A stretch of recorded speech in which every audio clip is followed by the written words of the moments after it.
عليكم الشيرات، كي راكم دايرين؟ صحة صيامكم، كل عام وانتم بخير.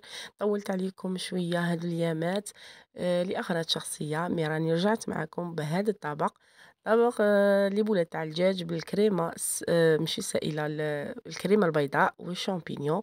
جربوا الطريقة ورجعوا لي الخبر. تبعوا معايا طريقة التحضير. في طاجين نديرو شوية لي كركاس تاع الدجاج اللي غادي نقلع منهم نص الزيت تاعهم، وغادي نسحقها في لي بولات، نديرو عليهم شوية زيت ونرابو ولا نقطعو حبة تاع بصل، نقلعو منها غير مغرب، غادي نسحقوها من بعد. وتبداي تقلي هذاك الدجاج مع البصل، تقليه مليح حتى يدبل البصل تاعك.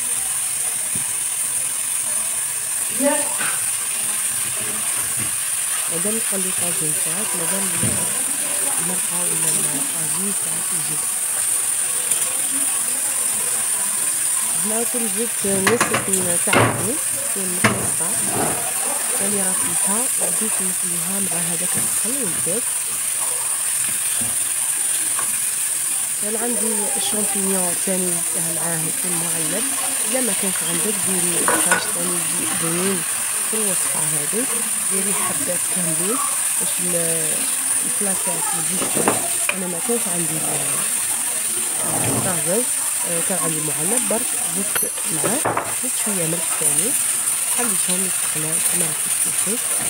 شويه حروف، نص مغرب صغيره، واحد على راس الخبز تاني تاع سكنجبير، ما تكثروش من داك السكنجبير باش ما يجيكش لاصق. تستغنى يعني، ما ديروش الحروف. وتبداي خليتي كامل المقادير هذوك البيكوس مع الزيت والبصل والشامبينيون، خليهم مليح. ونزيدو عليهم ثاني مغرب صغيره تاع لامطه، لامطه تعطيه بنينه لهاد الطاجين. نخلي هذيك لامطه ثاني مع الشامبينيون كامل كامل المقادير بهذا الشكل. نطفي عليها الغاز برك باش تسخن مليح المقادير وما تنحرقش. لهنا نبدا نمرق الماء يكون حامي، ما نحطوش الماء بزاف، ما نحطوش الماء بزاف في هذه الوصفه. كما راكي تشوفي قد ما نزيد هذاك لي كركاس. اذا كان عندك دجاج ثاني فوضى ولا اطراف تاع الدجاج تاعك ثاني تقدري ديريهم ثاني، هي والمقدور تاعك. انا هذاك الكركاس اللي بلعت منهم نص الخضر راني كنت خلطو، زدت عليه شويه معدنوس، هذيك المغرف تاع البصل اللي خليتها مرابيه زدت عليها نص سنينه تاع الثوم مرابيه ثاني، درت المغرف صغيره تاع لامطه، ونزيدو شويه حروف، شويه ملح بالطبع، وشويه سكنجبير. تنجمي تستغناو كيما قلت لك باش ما يبانش السكنجبير، تنجمي تستغناي عليه.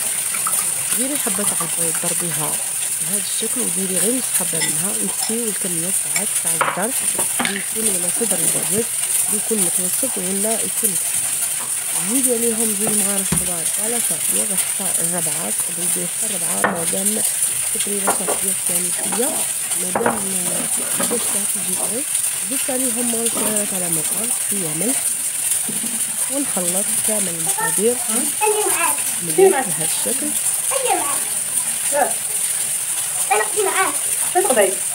صدقوني هذه المكونات كانوا طريين بهذه الطريقة. نسيتكم، ما قلتلكمش درت مغرف صغيرة تاع الزيت، ما كنتش ذكرتها، ملي شفتوني بلي درتها غير ما كتبتهاش برك. راني خلطت هكا هذاك الدجاج تاعي ولا المقادير كامل، نشكلهم ضربات صغيرات ما يكونوش صغار بزاف، ديريهم متوسطين شويه ملاح باش البلا تاعك ما يجيش بارد الحطه تاعك. كيما راكي تشوفي راني كامل نشكل في لي بولات، والمرقه تاعي راهي قريب توجد، نشفت شويه نحطو لي بولات في الطاجين، نخلوهم يزيدوا يكملوا طيابهم مع هذاك الدجاج ولا لي كركاس اللي كنتي غادي ديري بهذا الشكل. هاي المرقه تاعي هاي خاطره وشابه وبنتها وريحتها، صدقوني راهي انا صايمه ونتشهيتها. نحطو كامل البيضات واحد يفرغوا واحد 3 دقائق حتى 4 دقائق نكملو طيابها مع هذوك لي صافات. ومن بعد نشوف شويه لاصوص تاعنا. ايونا الطاجين تاعنا راه وجد. نجيب بول غادي نحط فيه شويه نقلع منه شويه انصص من هذاك الطاجين، واحد شويه واحد كابشه ولا كما نقولوا. انا عندي درت 4 مغارف من هذه الكابشه هذه صغيره، ونحط عليهم 2 مغارف كبار تاع جبن كريمي. اي نوع لازم يكون متوفر عندك في الدار، باسكو في رمضان نستحقوه بزاف مع البوراك مع الوصفات واحد اخرين. ونحطوه على هذيك لاصوص ونبداو نضربو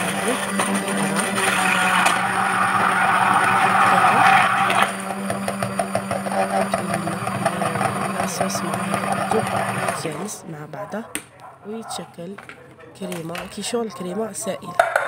في طعم ديري كريمه سائله نديرو هذه الطريقه. كاين اللي ما يكونش عندها كريمه سائله ويكون عندها الفرماج، ديري هذه الطريقه وغادي تحصلي على صوص بيضاء.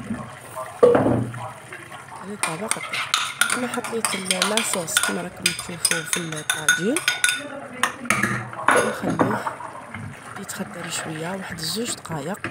والدجاج تاني يبدا البله تاعو كما راكي تشوفي.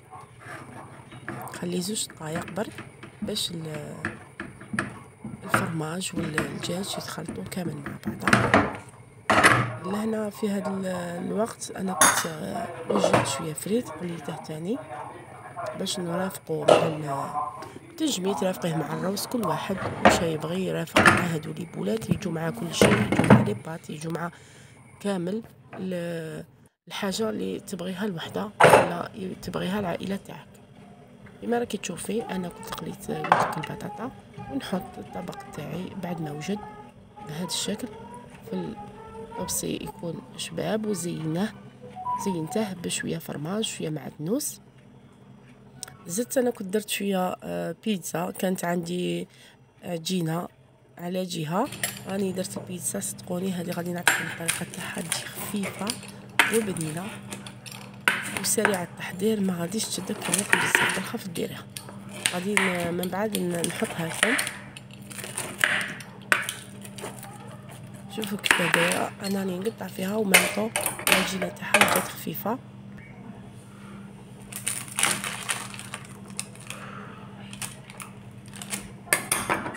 شوفوا كيفاش دايره العجينه خفيفه. غادي نتلاقى معكم في وصفات اخرى ان شاء الله. صحه صيامكم وصحه فطوركم في وصفه اخرى ان شاء الله، والسلام.